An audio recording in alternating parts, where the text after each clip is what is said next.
Hi friends, ഇന്ന് ഞാൻ ഉണ്ടാക്കണേ നല്ല ക്രിസ്പി ആയിട്ടുള്ള റവ ബ്രെഡ് ടോസ്റ്റാണ്. അപ്പോൾ ഇത് കെച്ചപ്പൊക്കെ കൂട്ടി കഴിക്കാൻ നല്ല ടേസ്റ്റാണ്. കുട്ടികൾക്കൊക്കെ നന്നായിട്ട് ഇഷ്ടാവുകയും ചെയ്യും. പിന്നെ അതുപോലെ തന്നെ ടിഫിനായിട്ടൊക്കെ കൊടുത്തയക്കാൻ പറ്റിയ നല്ലൊരു ഐറ്റം കൂടിയാണ്. അപ്പോൾ നമുക്കത് എങ്ങനെയാണെന്ന് നോക്കാം. അപ്പോൾ റവ ടോസ്റ്റ് ഉണ്ടാക്കാനായിട്ട് നമുക്കൊരു ബൗളിലേക്ക് 1 കപ്പ് റവ ഇട്ട് കൊടുക്കാം. നമുക്ക് വറുക്കാത്ത റവയാണ് കേട്ടോ വേണ്ടേ. ഇനി ഇതിലേക്ക് പാകത്തിന് ഉപ്പ് ചേർത്ത് കൊടുക്കാം. പിന്നെ വേണ്ടത് തൈരാണ്. തൈര് കുറച്ച് പുളിയുള്ള തൈര് മതി. ഏകദേശം 1 കപ്പ് റവക്ക് 1/2 കപ്പ് തൈരാണ് ഞാനിവിടെ ചേർക്കണേ. ഇനി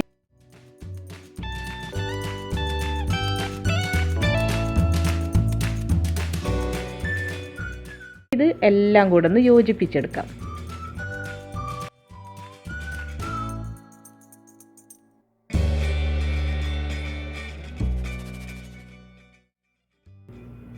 അതിപ്പോൾ നന്നായിട്ട് മിക്സ് ചെയ്തെടുത്തിട്ടുണ്ട്.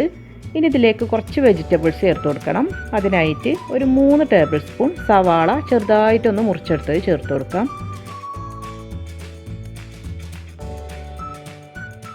പിന്നെ ഒരു 3 ടേബിൾ സ്പൂൺ തന്നെ ക്യാപ്സിക്കം ചേർത്ത് കൊടുക്കാം.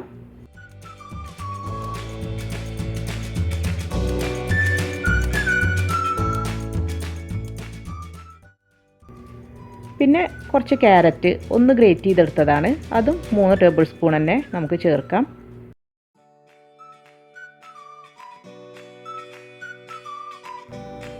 പിന്നെ വേണ്ടത് മല്ലിയില.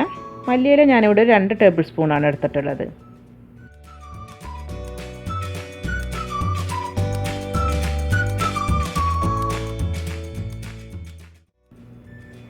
ഇനി വേണ്ടത് കുറച്ച് ചില്ലി ഫ്ലേക്സ് വേണം. അത് ഞാൻ 1 ടീസ്പൂണാണ് എടുത്തിട്ടുള്ളത്. പിന്നെ കുറച്ച് പെപ്പർ പൗഡർ എടുത്തിട്ടുണ്ട്, ഏകദേശം ഒരു 1/2 ടീസ്പൂണോളം എടുത്തിട്ടുണ്ട്. ഇനി നിങ്ങൾക്ക് മഞ്ഞൾപ്പൊടി വേണമെങ്കിൽ അത് ചേർക്കാം, ഗരം മസാല വേണമെങ്കിൽ അത് ചേർക്കാം. അപ്പോൾ ഞാനിതൊന്നും ചേർക്കണില്ല, അല്ലാതെ തന്നെ നല്ല ടേസ്റ്റ് ആയിരിക്കും. അപ്പോൾ ഇനി ഇതെല്ലാം കൂടെ കൂട്ടി ഒന്നും കൂടെ യോജിപ്പിച്ചെടുക്കണം.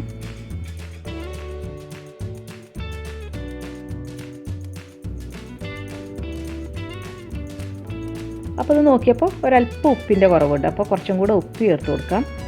ഇനി ഇത് നല്ല കട്ടിയായിട്ടാണ് നമ്മൾ കുഴച്ചെടുത്തിട്ടുള്ളത്. അപ്പോൾ നമുക്കൊരു 5 മിനിറ്റോളം വെക്കണം. അപ്പോഴേക്കും അത് കുറച്ച് റവയല്ലേ, അപ്പോൾ അത് കുതിർന്ന് ഒന്നും കൂടെ കട്ടിയാവും. അപ്പോൾ നമ്മുടെ പാകത്തിനുള്ളൊരു കൺസിസ്റ്റൻസി ആവാൻ വേണ്ടിയിട്ട് ഒരു 1/4 കപ്പ് വെള്ളം കൂടെ ഇതിലേക്ക് ചേർക്കണം.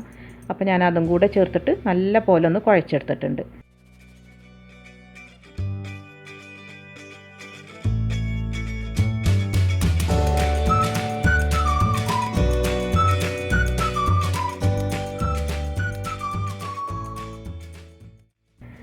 ഇനി ഇത് ഒരു 5 മിനിറ്റ് നമുക്ക് ഒന്ന് വെക്കാം. ഇനി ഇതിന് മെയിനായിട്ട് വേണ്ടത് ബ്രെഡാണ്. ഞാനിവിടെ ഒരു 6 സ്ലൈസ് ബ്രെഡാണ് എടുത്തിട്ടുള്ളത്. അപ്പോൾ നമ്മുടെ ഈ റവയുടെ കൂട്ടുണ്ടാക്കി വെച്ചിട്ട് ഏകദേശം ഒരു 5 മിനിറ്റ് ആയിട്ടുണ്ട്.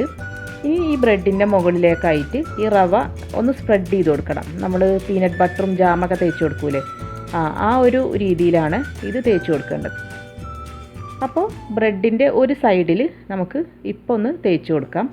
പിന്നെ വേണ്ടത് ഇത് നമ്മൾ ടോസ്റ്റ് ചെയ്തെടുക്കുമല്ലോ, അപ്പോൾ മറുവശത്തും കൂടെ തേച്ച് കൊടുക്കാം.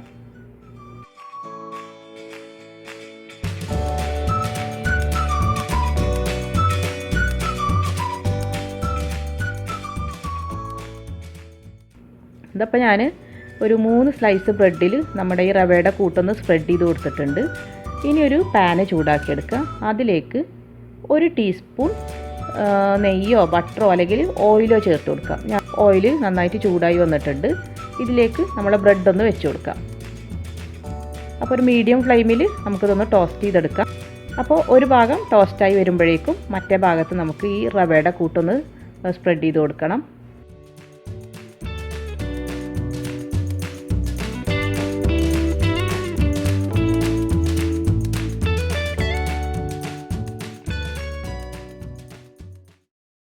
അപ്പോൾ ഈ ബ്രെഡിൻ്റെ മറ്റേ ഭാഗത്തും നമ്മൾ ഈ റവയുടെ കൂട്ട് നല്ല പോലെ ഒന്ന് തേച്ച് കൊടുത്തിട്ടുണ്ട്.